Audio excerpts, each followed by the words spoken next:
Bills Mafia, let's talk. Our team is always working to improve, always looking for ways to sharpen up, and always fighting to bring the best football possible back to Western New York. That's the mindset driving the Buffalo Bills into every week of the season. And before we dive into today's exclusive story, I want to ask you to hit that like button, subscribe to the channel, and drop your thoughts in the comments.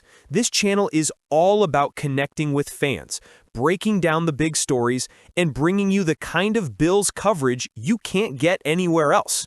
Now, let's get into it. The Buffalo Bills are off to a perfect 3-0 start in 2025. Coming off a huge primetime win over the Miami Dolphins on Thursday Night Football, Josh Allen once again showed why he's the reigning MVP. Against Miami, he was surgical, completing 22 of 28 passes for 213 yards, tossing 3 touchdowns, and adding his trademark dual-threat ability without taking a single sack on the stat sheet.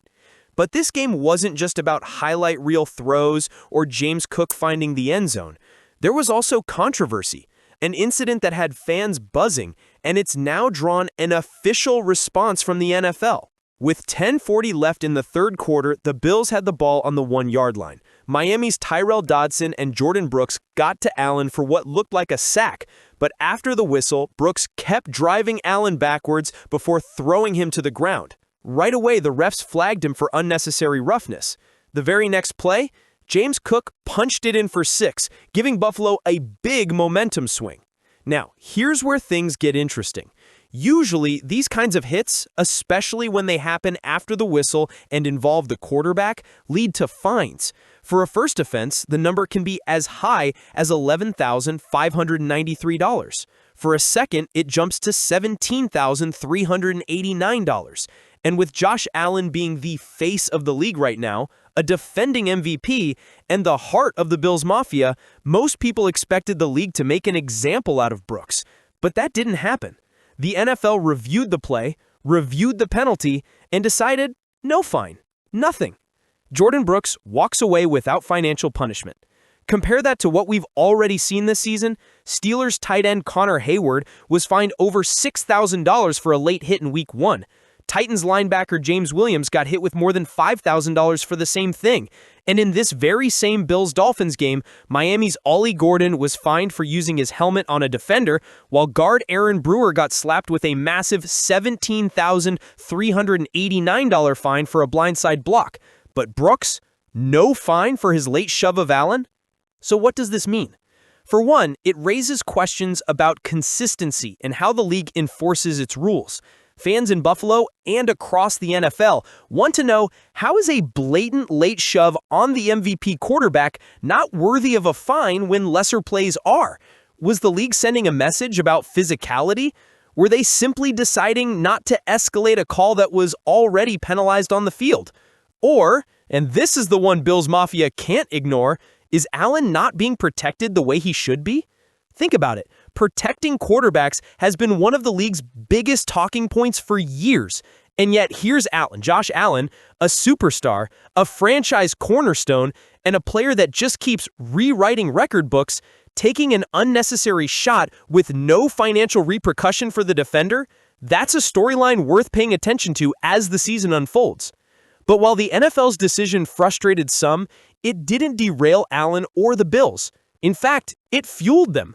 Buffalo finished the night with 31 points on one of the toughest divisional rivals and set the tone for Week 4 against the New Orleans Saints. Allen is already up to 755 passing yards, 5 touchdowns through the air, and another 2 on the ground this season. He's not just maintaining his MVP level, he's raising the bar. Now, while that incident dominated headlines, there's another story Bills fans need to keep an eye on. It involves wide receiver Curtis Samuel and potentially a trade. Samuel signed a 3-year, $24 million deal with Buffalo in 2024. At the time, it looked like he would add a reliable veteran presence to the offense. Last season, he put up 31 catches for 253 yards and a touchdown. Nothing earth-shattering, but solid depth. The problem? In 2025, this receiving core has exploded without him. Khalil Shakir has stepped up, Keon Coleman looks like the real deal, Josh Palmer, Elijah Moore, and even practice squad product Tyrell Shavers are all contributing. Add in the tight end trio of Dalton Kincaid, Dawson Knox, and rookie Jackson Hawes, plus the fact that James Cook is developing as a receiving back, and suddenly Samuel has no role. Through 3 games this season, he's been a healthy scratch. He's making $7.4 million this year and not even suiting up. That's not sustainable. And now, according to ESPN's Jeremy Fowler, teams are calling. One team in particular, the Pittsburgh Steelers, could be at the front of the line. Pittsburgh has struggled to find consistency at wide receiver, and Samuel could give them a steady veteran option. And from Buffalo's perspective, moving on from Samuel could open up cap flexibility while clearing space for younger receivers who are already proving themselves on the field.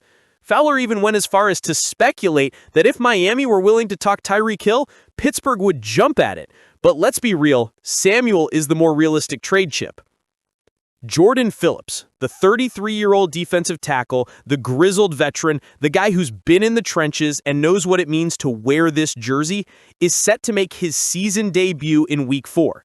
After being signed to the practice squad late this past summer, Phillips is now a game day call-up for the matchup against the New Orleans Saints at Highmark Stadium.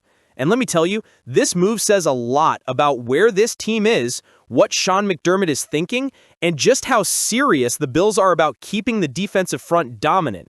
Now let's set the stage. Ed Oliver, one of our key interior anchors, is sidelined with a sprained ankle. That's a huge loss. You don't just replace Ed Oliver's explosiveness overnight. So what does Buffalo do? They go back to a familiar face. They turn to a man who's already proven his worth in blue and red. Jordan Phillips is back in the rotation. This is going to be his 4th different stint with the Bills.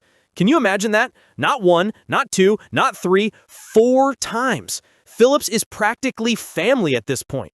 He's played in 61 games for Buffalo, 19 of those as a starter. He knows the system, he knows the culture, and perhaps most importantly, he knows what it takes to get under the skin of opposing quarterbacks. And let's not forget the last time we saw Jordan Phillips on the field.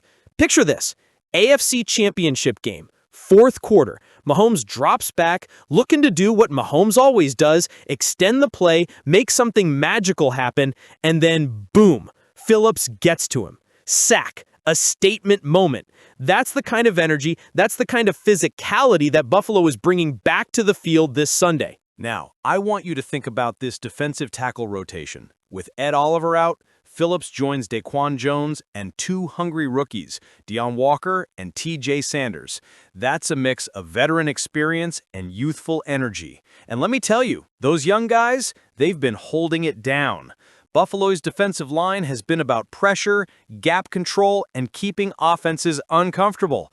Adding Phillips into that mix, even if he's not at peak game shape yet, gives McDermott another weapon. And this was a smart roster move too. Remember, Buffalo had been elevating rookie Zion Logue for the past 2 weeks to help fill the void. But if they had called him up again, that would have burned through his practice squad options. You can't waste those this early in the season. By elevating Phillips instead, the Bills not only get veteran stability, but also preserve flexibility for later in the year. That's strategic roster management, folks. And here's where it gets interesting. This could be the first time this season that Buffalo activates 2 rookies on the 53-man roster. Defensive end Landon Jackson and offensive lineman Chase Lund have both been healthy scratches so far, but with A.J. Epinesa and Spencer Brown listed as questionable, the door is open for fresh faces to make their first NFL appearances. That means we could be looking at a Sunday where youth and experience collide, and that's always exciting. Now, let's bring it back to Jordan Phillips himself. Drafted back in 2015 by the Miami Dolphins, he's seen a lot of football. He's been through ups and downs, injuries, big plays, and tough moments. But every time Buffalo calls, he answers. That speaks volumes about the relationship between Phillips and this organization. Not every player gets that kind of bond with a team. The Bills trust him. They know what he brings to the locker room, and they know his energy is contagious. I also want to mention this. The timing couldn't be better. The Bills are riding high, undefeated at 3-0, and looking to keep the momentum rolling against the Saints.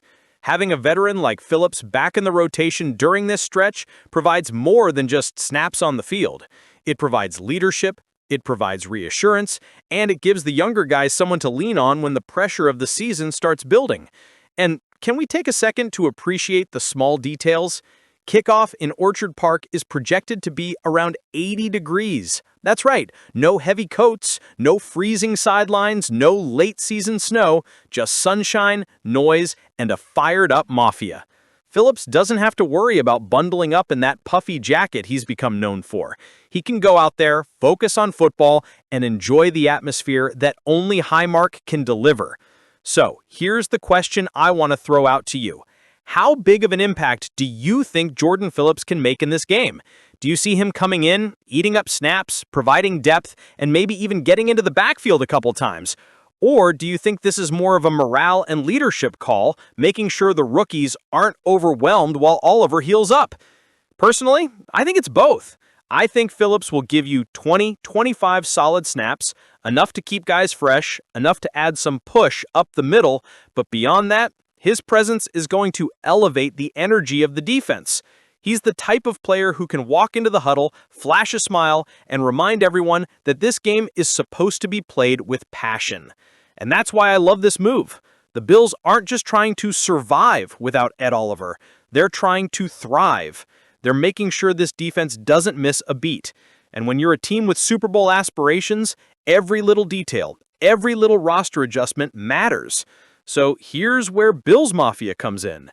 Do you want to see Buffalo keep Samuel as insurance for injuries down the line? Or do you think it makes sense to flip him now while teams are calling, especially with the offense humming along without him? Let's also not forget the bigger storyline here. The Bills are sitting at 3-0, Josh Allen is playing MVP football, James Cook is chasing history with his streak of rushing touchdowns, the offensive line is holding strong, the defense, even with injuries, continues to make plays.